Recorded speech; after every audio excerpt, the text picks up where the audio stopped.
እግዚአብሔር የሁሉ ነገር ምንጭ ነው። ሰው እግዚአብሔርን ፈልጎ ከምንም ነገር አይጎርልም። አንድ ጊዜ አንድ ታሪክ ሰማሁኝና አንድ ንጉስ ነበረና ህዝቡን በሚመራበት ሀገር ውስጥ ለህዝቡ አንድ ነገር ያደርግላቸዋል በየዓመቱ አያወጣና እጣ የደረሰው ግለሰብ ንጉስ የወደደውን ነገር ይጠይቃል። ንጉስ ደግሞ ለዚያ ሰው ሁሉን ነገር ያደርግለት። እንደዚህ አይነት ነገር እየተደረገ ብዙ ጊዜ ቆየና ሰዎች መኪና ይጠይቃሉ፣ ቤት ይጠይቃሉ፣ የሚያስፈልጋቸውን የጎደላቸውን ነገር በሙሉ ይጠይቃሉ። ከለታት አንድ ቀን እንደዚህ እጣው እየወጣ አንዲት በእድሜ ገፋ ያለች ሴትዮ ቤት እጣው ይደርሳታል። ከዛ የንጉስ ባሪያዎች ይሄዱና እንኳን ደስ ያለሽ፣ ንጉስን አሁን የወደድሽውን መጠየቅ ትችያለሽ፣ ንጉስም ደግሞ የወደድሽውን ያደርግልሻል አሏት። ከዛ ሴትዮዋ ጥቂት አሰበችና የንጉስ ባሪያዎች እንደዚህ አለቻቸው፣ እኔ ንጉስን አንድ ነገር እንድትጠይቁልኝ ነው የምፈልገው አለች። ከዛ ምን ትጠይቂያለሽ ሲሏት ንጉስ መጥቶ ከኔ ጋር ይብላለች። ከዛ በቃ የንጉስ ባሪያዎች አረ ምን ሆነሽ ነው? በደንብ አስቢ፣ ተመልከሽ፣ የምትኖሪበት ቤት የፈራረሰ ነው፣ የምትበይው የለሽም፣ የምትጠጪው የለሽም፣ የምትለብሺው የለሽም፣ ይህን ሁሉ መጠየቅ ሲገባሽ እንዴት አንቺ ንጉስ ከኔ ጋር ራት ይብላት ያለሽ አሏት። ከዛ አልፈልግም በቃ ንጉስ ከኔ ጋር መጥቶ ራት ይብላለች። ከዛ የንጉስ ባሪያዎች ሄዱና ለንጉስ የተጠየቁትን ይነግሩታል። ንጉስም በቃ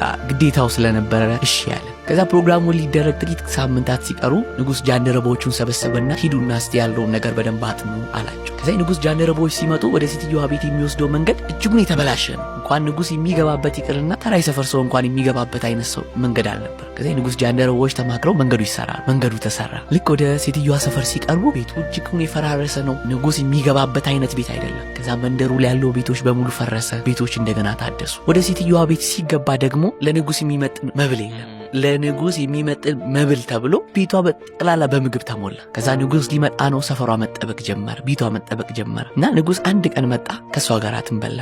አንዳንድ ጊዜ በህይወት ስንኖር በምድራችን ላይ በህይወታችን የምንፈልጋቸው በጣም ብዙ ነገሮች አሉ። ጠላት ሆን ብሎ የጎደለንን ነገር፣ ያጣነውን ነገር፣ የሚያስፈልገንን ነገር ክፍተታችንን ያሳየንና ለዛ ነገር እንድንኖር ያደርገናል። ነገር ግን የሚበልጠውን ስንፈልግ፣ ሁሉ ሙሉ የሆነውን ፓኬጁን ስንፈልግ ግን ከአንዳች ነገር አንጎርልም።